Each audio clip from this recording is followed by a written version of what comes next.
It was July 23rd, 2023, a balmy summer evening that hummed with the kind of excitement only a corporate soiree at a private estate could generate. The estate, a sprawling Georgian-style mansion just outside Philadelphia, exuded old-money charm. White string lights illuminated the lush gardens, casting shadows over clusters of impeccably dressed professionals clinking glasses filled with champagne.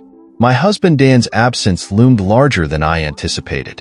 He was the quintessential sales rep, on the road more than he was home, and tonight, his colleagues were all eager to ask after him. I played my role with grace, offering small talk and easy laughter. But then, Elliot entered the scene. He strode in just as the sun began to dip below the horizon, a golden hue backlighting his broad shoulders. His tailored navy suit seemed to catch the light perfectly, every detail sharpened by his presence. Elliot wasn't just the CEO. He was the gravitational center of the room. I wasn't immune to it. No one was. "You're Dan's wife," he said, his handshake firm yet lingering. "I've been looking forward to meeting you." His words carried weight, but it was his eyes, sharp, blue, and unrelenting, that left me unmoored. The noise of the party dulled around us as he asked questions, every one of them laced with an almost imperceptible charm. By the time he mentioned the private art collection, I was curious enough to follow. The upstairs gallery was silent, except for the faint hum of central air. Massive canvases filled the walls, their ornate frames reflecting the soft glow of recessed lights. But Elliot wasn't looking at the art. He leaned casually against a marble pedestal, watching me as I took hesitant steps forward. "There's something intimate about art, don't you think?" he asked, his voice a low rumble. "Like you're seeing the world through someone else's eyes." I nodded, unsure how to respond. Every instinct told me to create space, but I didn't move when he stepped closer. His cologne, woodsy, with a hint of citrus, was intoxicating. The way he spoke, the deliberate pauses, made the room feel smaller. Then it happened. He brushed a strand of hair from my face, his fingertips grazing my cheek. My breath caught. I felt an inexplicable pull, a surge of adrenaline that screamed both danger and desire. "Tonight," he said softly, "you remind me of a masterpiece." I heard the faint creak of the gallery door opening behind me, snapping me out of the moment. Startled, I turned to see a young server, wide-eyed and stammering apologies. The spell was broken. I stepped back from Elliot, muttering an excuse about needing to rejoin the party. He let me go, but the smirk he wore followed me downstairs. Back in the garden, the air felt heavier. I drained my glass of wine, trying to shake the interaction, but Elliot's presence loomed, and I caught him watching me from across the room more than once. As the night wore on, the party began to wane. Conversations drifted toward goodbyes, and the crowd thinned. I was gathering my purse, preparing to call a ride, when a text from Dan lit up my phone. "Hope you're having fun. Love you." Guilt hit me like a cold shower. What had I been thinking, even entertaining Elliot's attention? I told myself it was nothing, just harmless banter. But deep down, I knew that wasn't true. I was halfway to the driveway when a voice stopped me. "Leaving so soon?" It was Elliot. He was leaning casually against a sleek black car, his tie loosened, an unlit cigarette between his fingers. "It's late," I said, my voice trembling despite my best effort to sound indifferent. "Let me give you a ride," he offered. "I insist."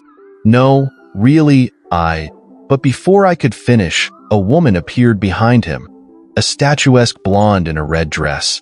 Her icy demeanor froze the air around us. "Elliot, darling," she purred, her sharp eyes darting to me. "Aren't you going to introduce me to your friend?" My stomach dropped. Was this his wife? I'd heard Elliot was single, but I realized how little I actually knew about him. The tension was palpable as he hesitated, glancing between us. "This is Dan's wife," he said finally, his voice unusually clipped. The woman's smile didn't reach her eyes. "Ah, Dan's wife. How lovely." It was clear she wasn't buying whatever story he was selling. I muttered a polite goodbye and hurried away, my pulse racing. By the time my ride pulled up, I was shaking. That night, I couldn't sleep. Dan called around midnight, cheerful as ever, oblivious to the emotional storm brewing on my end. I lied, telling him the party was fine, that his coworkers were lovely, that I missed him. But the weight of what had nearly happened with Elliot, and the mysterious woman who seemed to know more than she let on, clung to me. In the days that followed, my mind replayed the evening in an endless loop. I couldn't shake the feeling that I'd been caught in the middle of something far bigger than a flirtation. Then, 3 days later, an envelope arrived at our house addressed to me. Inside was a single photograph, Elliot and me in the gallery, his hand brushing my face. There was no note, just the image. My blood ran cold. Someone had been watching. The photograph haunted me for hours after I first saw it. I stashed it back into the envelope and buried it in my bedside drawer, but it might as well have been burned into my retinas. Every time I closed my eyes, I saw Elliot's hand brushing my cheek, the way the dim gallery lights seemed to frame us. The implications were suffocating. Who took the photo? And why send it to me? That evening, I did what I always did when overwhelmed. I went for a run. The quiet suburban streets provided a temporary escape, but by the time I looped back to the house, I was no closer to answers. Dan was still out of town, so I stood in the kitchen alone, staring at the unopened envelope on the counter. The urge to call Elliot surged within me. His number was saved in the company directory Dan had shared with me once, but what would I even say? My phone buzzed on the counter, breaking my train of thought. It was an unknown number. Hello? I answered, my voice unsteady. There was a pause, followed by a low, measured voice. I see you got my message. My breath hitched. Who is this? You know who I am, the voice said, amusement lacing their words. And you know what I want. Look, I don't know what game you're playing, but relax, they interrupted. This isn't about you. It's about Elliot.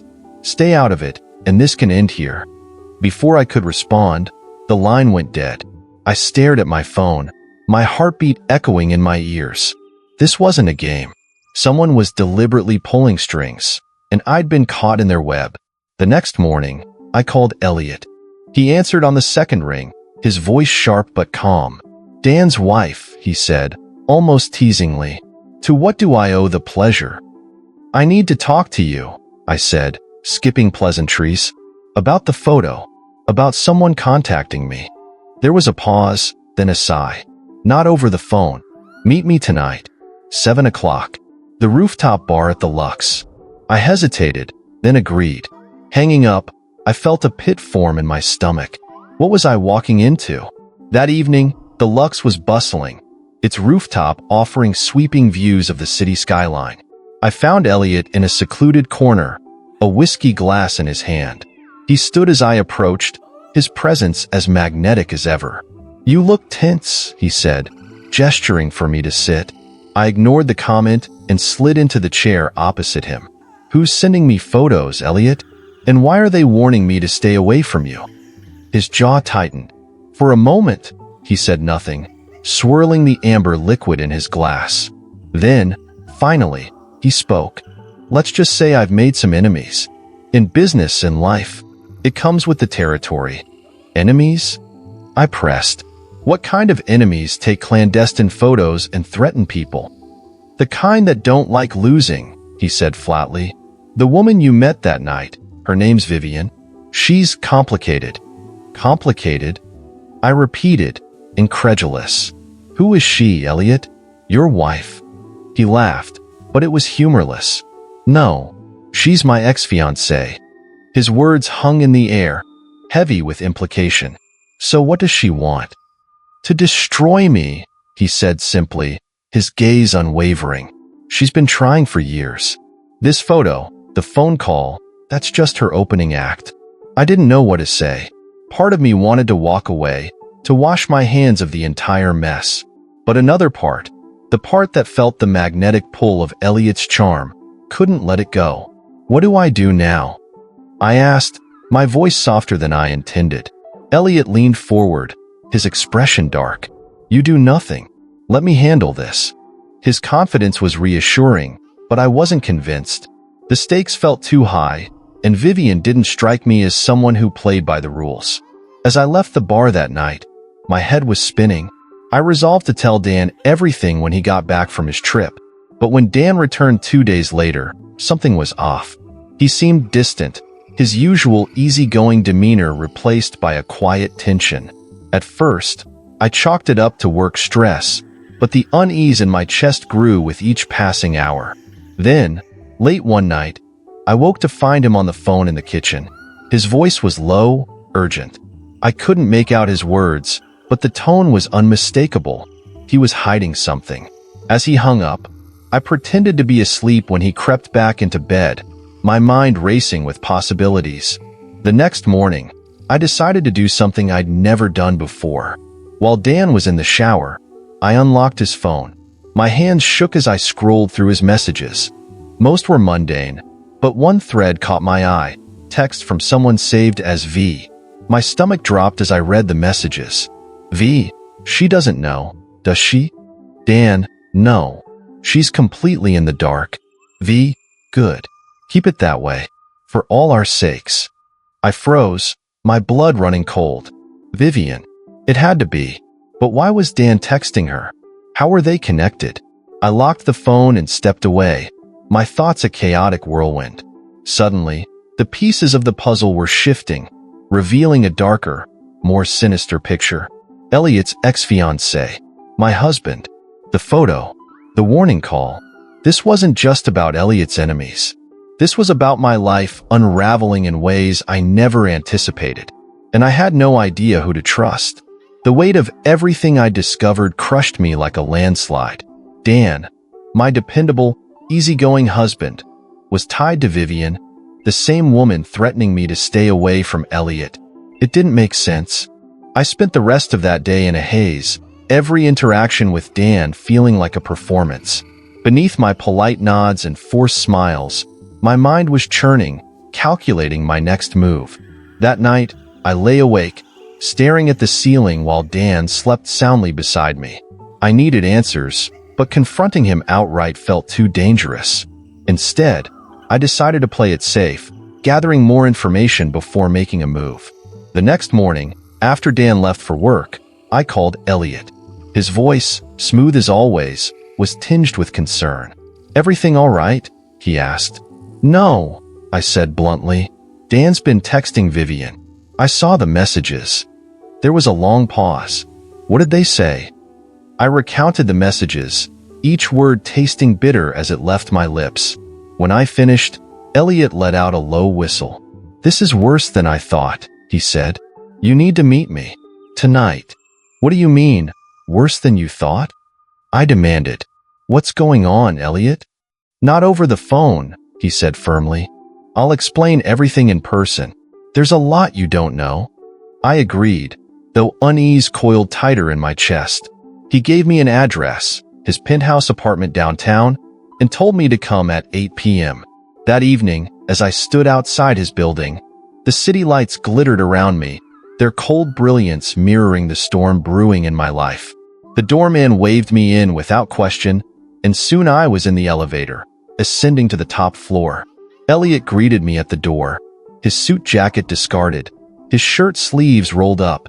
He looked tired, a shadow of the polished CEO I'd met at the party. "Come in," he said, leading me to a spacious living room with floor-to-ceiling windows. The view was stunning, but I barely noticed. "Start talking," I said, crossing my arms. Elliot poured himself a drink before speaking. "Vivian and I ended things years ago, but it was messy. She felt I betrayed her, and she's been trying to dismantle my life ever since." "But Dan," he hesitated, choosing his words carefully, "I didn't know he was involved until now. How would he even know her?" I asked, my voice rising.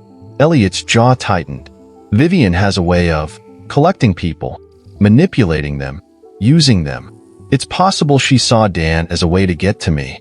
My mind raced. But why involve me? Why send the photo? "To provoke a reaction," Elliot said. "Vivian thrives on chaos. She knew the photo would shake you, maybe even drive a wedge between you and Dan.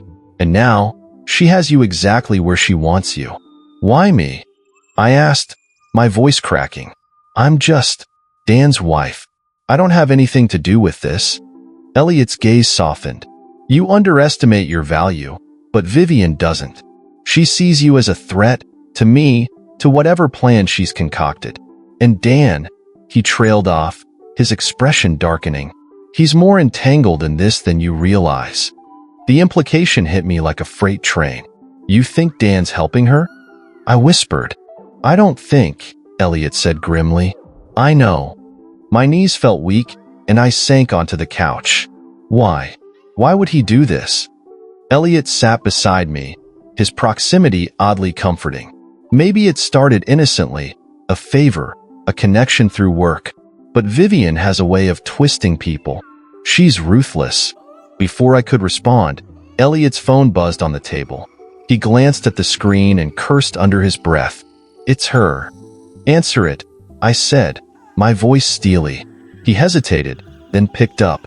Vivian, he said coolly. I couldn't hear her words, but her voice was sharp, her tone biting. Elliot's expression darkened as he listened, and when he finally spoke, his voice was tight. Leave her out of this. He ended the call abruptly and turned to me. She's escalating. She knows you were here. My stomach twisted. How? She probably has someone watching, he said. Or maybe Dan told her. That thought hit me like a slap. Had Dan betrayed me that deeply? The man I thought I knew, the man I loved, was now a stranger. Elliot leaned closer, his voice low. You need to be careful. Vivian won't stop until she gets what she wants. And what does she want? I asked, my voice trembling. He hesitated before answering. Revenge. On me, on anyone connected to me. She doesn't care who she destroys in the process. The room spun as the enormity of the situation sank in. I'd stumbled into a world of betrayal and manipulation far beyond anything I'd imagined. My marriage, my life, they were unraveling before my eyes. That night, I went home to find Dan waiting for me. His face was drawn, his eyes filled with something that looked like guilt. Where were you? He asked, his tone sharper than usual. Out, I said, matching his tension. Where have you been, Dan? What have you been doing with Vivian? His eyes widened, panic flickering across his face. You don't understand, then make me understand. I shouted, the dam of my restraint breaking. What are you hiding? For a moment, he said nothing, his jaw working as if he was trying to find the right words. Then he broke. She threatened me, he confessed. Said she'd ruin us if I didn't help her. Help her how? I demanded, my voice shaking. She wanted information on Elliot, he said, his voice barely above a whisper. She said it was just business, but it spiraled. I stared at him, disbelief and fury warring within me. You betrayed me. You lied to me. I was trying to protect you, he shouted, his desperation palpable. You have no idea what she's capable of. I stepped back, my mind reeling. Dan's betrayal was the final piece of a puzzle I wished I'd never started. Vivian's web had ensnared us all, and there was no escaping unscathed. As I stood there, staring at the man I once trusted, I realized there was only one way out of this. I had to face Vivian myself.